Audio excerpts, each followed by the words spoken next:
Okay, तो ये हमारा क्वेश्चन, ये फोटो, इसमें 15 वोल्ट 5 वोल्ट की दो बैटरी, आर ओम का एक रजिस्टर जिसकी वैल्यू निकालनी है, 1 ओम 3 ओम और 3 ओम के तीन रजिस्टर्स, 2 माइक्रोफेरेट का एक कैपेसिटर जो इनिशियली अनचार्ज है, उस पर कोई भी चार्ज नहीं है, के एक स्विच है जो किसी टाइम पर क्लोज होगा पर अभी वो स्टार्टिंग में ओपन है, और एक करंट I1, उसका डायरेक्शन ऐसा है, इस I1 की वैल्यू भी हम लोग को निकालनी है। तो मेरे को बोला कि स्टार्टिंग में ये के ओपन है, और जब के ओपन है ना तो उस समय हम लोग देखें कि जो 1 ओम का रजिस्टर है उससे 1 एम्पियर करंट फ्लो है। तो जब के ओपन होगा तो ये वाला रास्ता तो पूरा ओपन सर्किट हो गया, गायब हो गया, इसको हम लोग हटा सकते हैं जब के ओपन है, तो बचेगा ये तीन लाइन जो हम लोग ये ड्रॉ बनाए हैं, और इसमें ये करंट I1 यहाँ मार्क है, ये 1 ओम से 1 एम्पियर करंट फ्लो हो रहा है, यहाँ से करंट 1 एम्पियर फ्लो हो रहा है। ठीक है, तो उसमें हम लोग को आर की वैल्यू बतानी है कि 3 ओम होगा। For T less than T not, T not पर स्विच क्लोज हो रहा है, तो स्विच क्लोज होने के पहले the value of current I1 is 2 ampere, ये करंट 2 एम्पियर होगा, हम लोग को बताना है। और उसके बाद जो दो पार्ट है वो टी नॉट प्लस, मतलब स्विच के क्लोज होने के बाद की बात है। तो इसको देखते हैं, पहले ये दो पार्ट को करते हैं। अब देखो ये 1 ओम से ना 1 एम्पियर फ्लो है, तो 1 एम्पियर तो हम लोग कैसे फ्लो कराएंगे करंट, ऐसे, कोई बोलेगा ऐसे फ्लो होगा और कोई बोलेगा ऐसे फ्लो होगा। बिल्कुल, हम लोग को बोलना चाहिए अगर ये बड़ा बैटरी है तो हम लोग ऐसा मान सकते हैं कि ये ज्यादा करंट निकाल रहा होगा और ये कम करंट, बस एक गेस्चर है, ठीक है, 100% ऐसा नहीं होगा क्योंकि रेजिस्टेंस भी दोनों के इंपॉर्टेंट होते हैं। हम लोग हमेशा नहीं बोल सकते कि यहीं से करंट ऐसा जाएगा, रेजिस्टेंस इंपॉर्टेंट है। तो हम लोग अभी सोच के चल रहे हैं कि 15 वोल्ट ऐसा करंट निकाल रहा होगा, ये ज्यादा करंट भेज रहा होगा और ये कम करंट, और अगर ये ज्यादा भेज रहा होगा तो कुछ उसका पार्ट इधर जा रहा होगा, कुछ उसका पार्ट इधर जा रहा होगा, और अगर इसका कुछ पार्ट इधर जा रहा है तो हम लोग स्टार्टिंग में ले लेते हैं कि 1 एम्पियर इधर जा रहा होगा। हम लोग उधर निकाल कर भी देख लेंगे कि क्या होगा। ठीक है, तो हम लोग मान लिए कि 1 एम्पियर इधर जा रहे हैं। हाँ, अगर इसमें 1 एम्पियर करंट जा रहा है तो इसके पास एक वोल्टेज बनेगा V equals to I R, I into R, तो 1 इंटू 1 मतलब 1 वोल्ट का।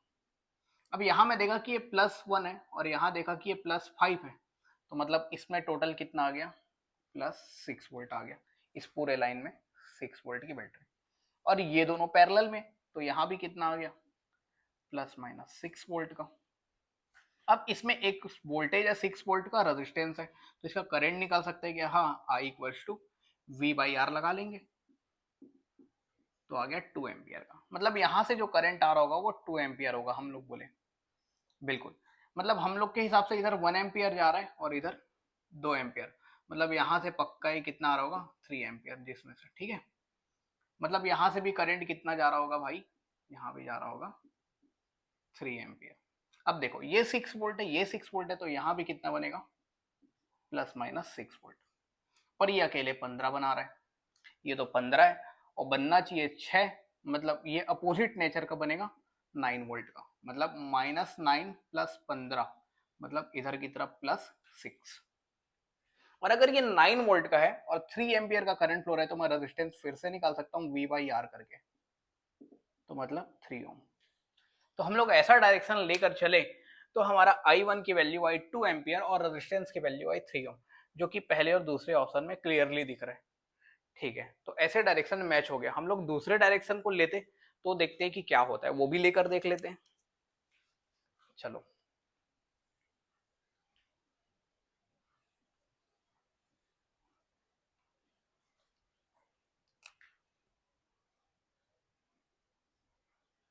ये ऊपर वाला 15 वोल्ट और ये आर, फिर ये 5 वोल्ट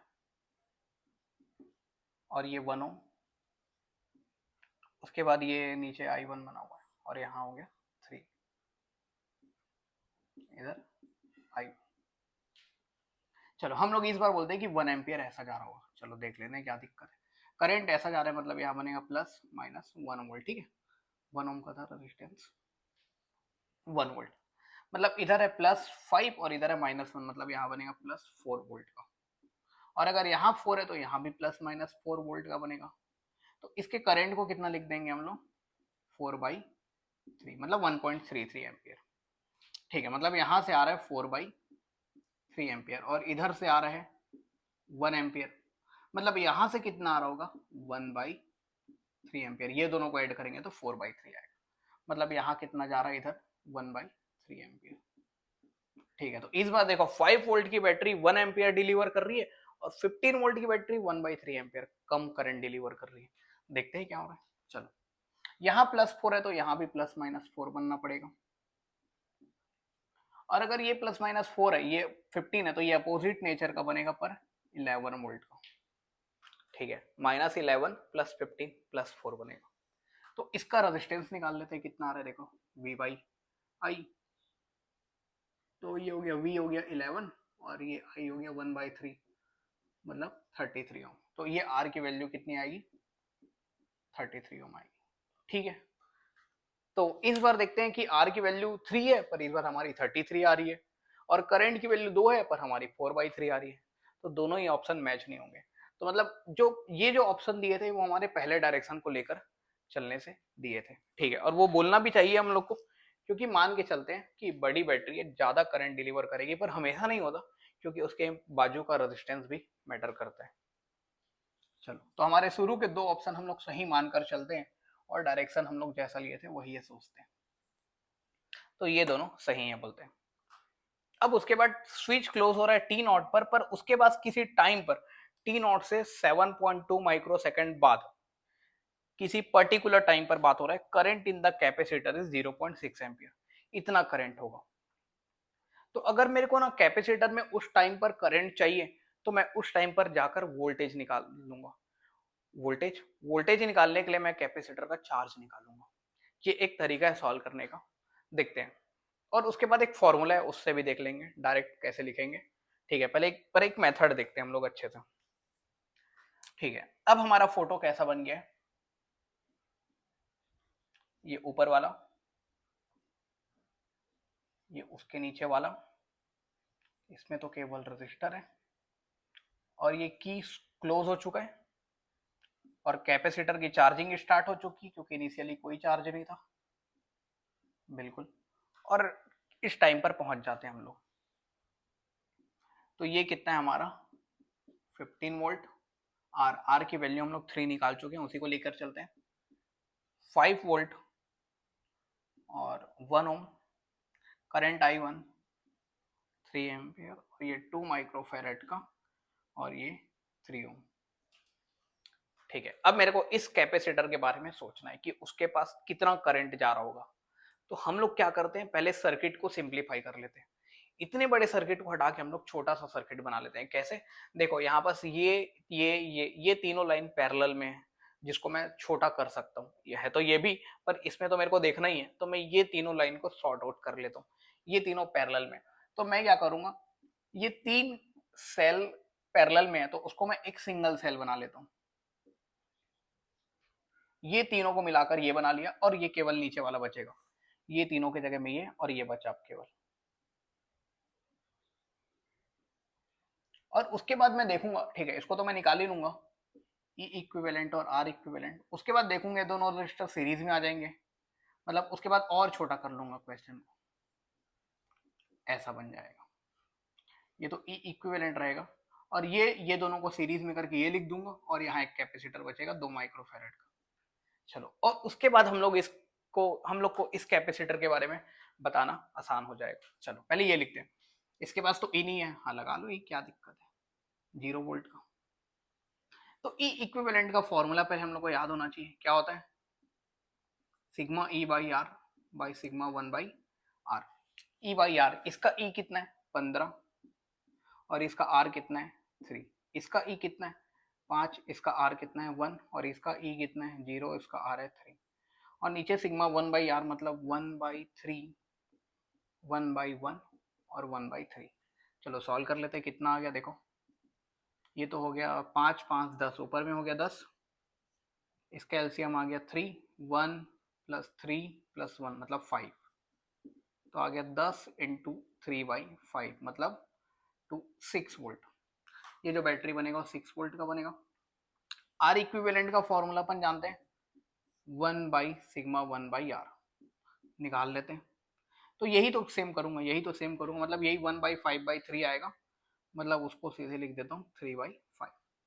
तो इसकी वैल्यू आ गई 3/5। ये रजिस्टर कितने का था? 3 का। तो ये दोनों सीरीज में, दोनों को ऐड कर लूंगा। 3 + 3/5 18/5 कितना हो गया? 18/5। तो हमारा पूरा जो सर्किट था वो ऐसा बन चुका है। देखते हैं आगे।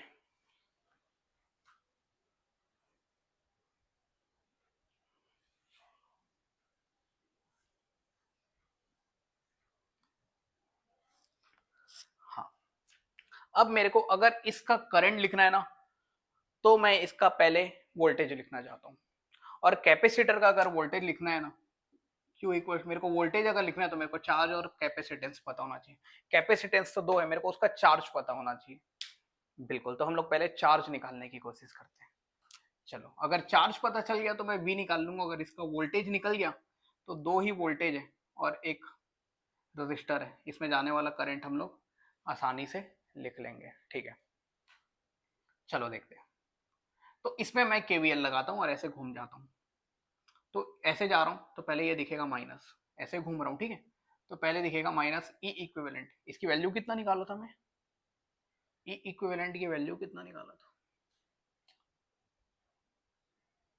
कितना निकाला था?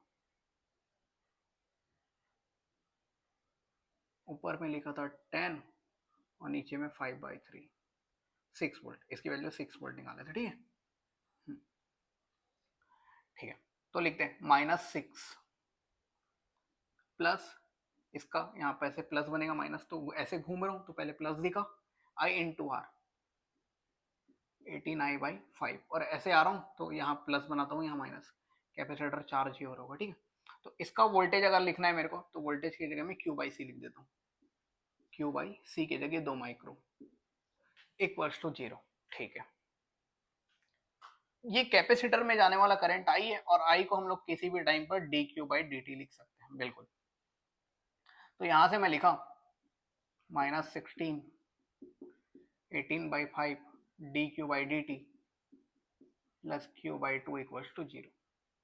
चलो, तो हम लोग इसको लिखे 18/5 dQ/dt बराबर 6 माइनस Q/2। तो यहाँ से हम लोग निकाल लिए dQ, 12 माइनस Q को नीचे ले आया यहाँ, और 5 को ऊपर ले गया, 18 को ऊपर ले गया, और यहाँ पहले से 2 है, इधर dt, और इंटीग्रेट मार दिया। ठीक है, स्टार्टिंग जब की स्विच क्लोज हो रहा है तो उस टाइम की बात है T0। हम लोग इसको हम लोग 0 भी लिख सकते हैं, क्योंकि इसमें T0 का कोई खास ऐसा है नहीं।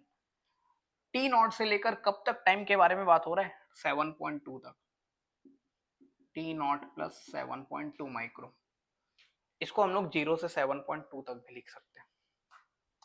T0 पर कोई चार्ज नहीं है, कैपेसिटर चार्ज होना चालू होगा जस्ट T0 पर, तो 0 चार्ज, और इस टाइम तक उसके पास चार्ज हो जाएगा Q।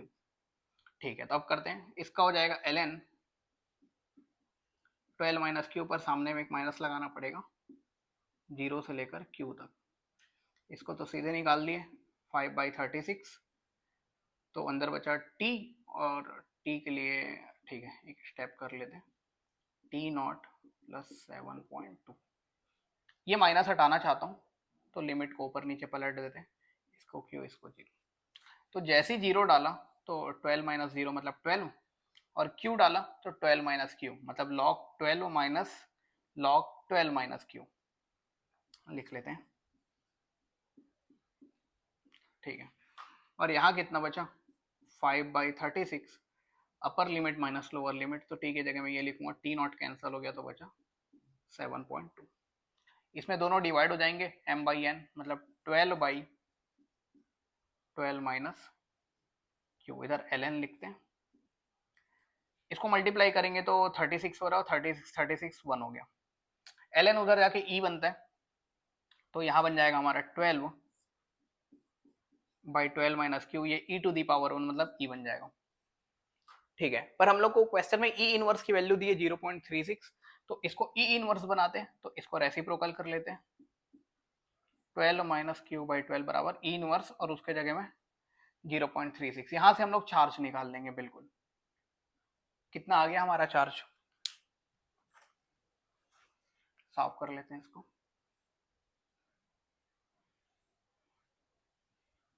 देखते हैं चार्ज कितना आ गया, 12 इंटू 0.36, इधर आके माइनस किया उधर जाके प्लस, मतलब 12 कॉमन निकाल लिया मैं,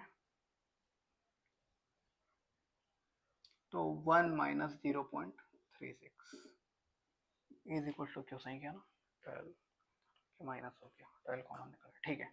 तो ये 0.64 हो गया, मतलब 12 इंटू 64/100, ये हमारा चार्ज आ गया। मतलब जब इतना टाइम होगा तो कैपेसिटर के पास इतना चार्ज हो गया होगा, इतने माइक्रोकुलम, इतने माइक्रोकुलम में आएंगे, ठीक है।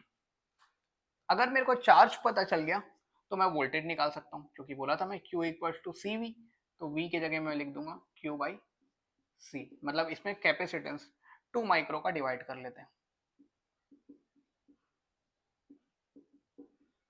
तो ये मेरा वोल्ट आ गया, इतना वोल्टेज आ गया। अब मेरे को इसका वोल्टेज पता चल गया, मेरे को इसका भी वोल्टेज पता है, तो दो वोल्टेज है बिल्कुल और एक रेजिस्टेंस है, तो इसमें KVL लगाया और करंट आसानी से निकाल लिया। कितना वोल्टेज का डिफरेंस, कितना, यहाँ पर 6 है और यहाँ पर ये, और रेजिस्टेंस कितना है 18/5 का, तो ये हमारा करंट आ जाएगा। कितना आ गया देखो, इसको सिंप्लीफाई करते हैं ना पहले 6 से, ठीक है, ये हो गया 100, उधर जाके 600 माइनस 64 इंटू 6, 360, 70, 80, 384, नीचे बचा 100 और ये रेसिप्रोकल होके 5/18। चलो देखो कितना आ रहा है, कितना आ गया, ये माइनस करेंगे 600 में 300, 300, 200, 216 इंटू 5, 18/100, कितना आ गया, 18 3 18 दूनी 36, 12 पंचे 60/100, मतलब 0.6 एम्पियर। तो उस इंस्टेंट पर जो करंट होगा वो 0.6 एम्पियर होगा, बिल्कुल ये दिया हुआ था, तो ये ऑप्शन हमारा सही है बिल्कुल। और उसके बाद बोला है कि जब t इनफाइनाइट होगा तो चार्ज ऑन द कैपेसिटर, बिल्कुल हम लोग को पता है कि जब टाइम टेंडिंग टू इनफाइनाइट होता है, मतलब ऐसा सर्किट है, एक डीसी वोल्टेज कनेक्टेड है कैपेसिटर से, तो इनफाइनाइट टाइम पर कैपेसिटर तो ओपन हो जाता है, बिल्कुल कैपेसिटर फुल चार्ज हो चुका रहेगा और कैपेसिटर ओपन होगा।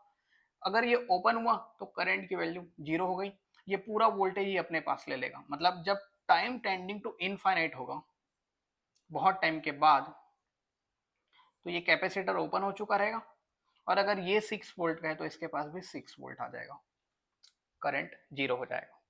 तो इस कैपेसिटर के पास 6 वोल्ट, इसका कैपेसिटेंस है 2 माइक्रोफेरेड, तो चार्ज कितना लिख देंगे, Q बराबर CV, C उसके पास 2 और ये 12, मतलब 12 माइक्रो, 2 माइक्रो इंटू 6 मतलब 12 माइक्रो फेरेड, नहीं माइक्रो कुलम, तो इतना उसके पास चार्ज आ जाएगा इनफाइनाइट टाइम पे, ठीक है। ये हम लोग इसको एक बार और देखते हैं दूसरे तरीके से डायरेक्ट, ये तो पूरा एक मेथड हुआ, एक तरीका भी देख लेते हैं।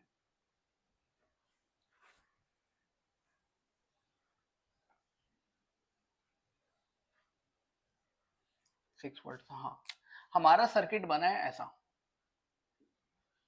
ये 18/5 था ना, ये 6 वोल्ट और एक कैपेसिटेंस ऐसा, मतलब एक बढ़िया सिंपल आरसी सर्किट है, डीसी वोल्टेज कनेक्टेड है।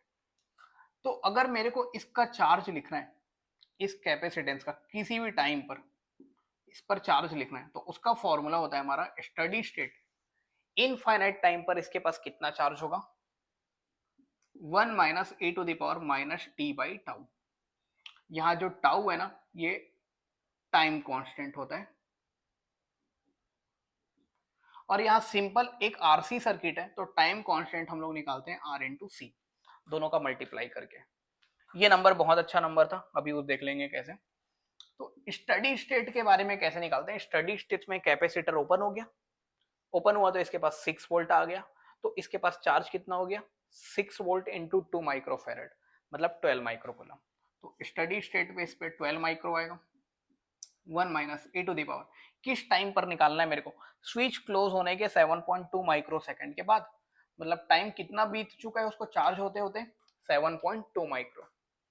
ठीक है, ये हो गया टी। और टाइम कांस्टेंट आरसी, दोनों का मल्टीप्लाई करते हैं, देखो कितना आ रहा है, 2 इंटू 18 बाई 5, मतलब ये हो गया 36/5, मतलब ये खुद 7.2 आ रहा है। मतलब टाइम कांस्टेंट भी 7.2 माइक्रो सेकेंड है ना, ये माइक्रो में था और ये ओम में, तो टाइम कांस्टेंट आएगा माइक्रो सेकेंड में। ये भी माइक्रो में, तो दोनों कैंसिल हो गए, तो कितना आ गया 12, 1 माइनस ई इनवर्स, बढ़िया नंबर बन रहा था। और ई इनवर्स की वैल्यू 0.36 लेने बोला है, तो ये आ गया 12 इंटू 36/100, कितना आ गया देखो, नहीं 36 नहीं 64 हो रहा है, ठीक है। कितना आ गया देखो, मल्टीप्लाई कर लेते हैं, 12 चौका 48, 4 12 छक्के 72 और 4 76 बाई 100, मतलब इतना उसके पास चार्ज आने वाला है, ठीक है, बिल्कुल ठीक है, इतना चार्ज आने वाला है। और अगर चार्ज पता चल गया मेरे को, तो मैं करंट भी निकाल सकता हूँ। कैसे?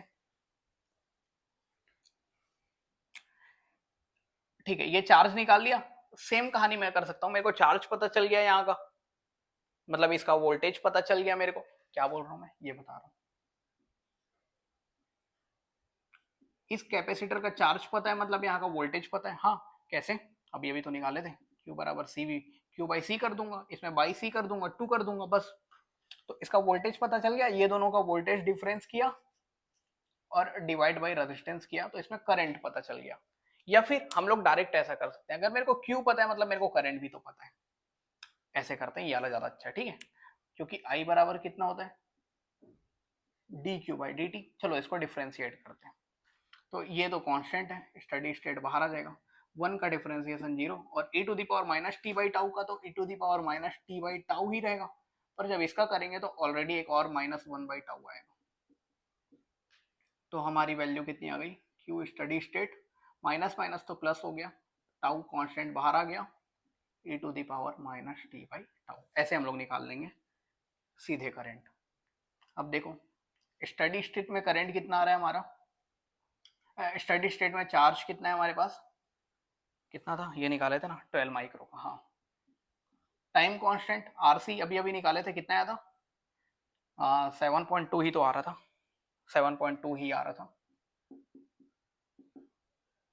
और ये तो -1 हो रहा था, मतलब जिसको 0.36 लिख रहा था। वैल्यू डाले थे अभी अभी सब, देख लेते हैं कितना आ रहा है, 72/100, 72/10, 36/100, कितना हो गया देखो, 12 छक्के 72, 6 छक्के 36, तो 6/10 मतलब 0.6 एम्पियर, तो ऐसे भी निकाल सकते हैं। तो करंट का ये वाला फॉर्मूला हम लोग को पता होना चाहिए, बिल्कुल, ये वाला फॉर्मूला हम लोग लगाए थे जब इनिशियली कैपेसिटर अनचार्ज था तब। चलो ठीक है।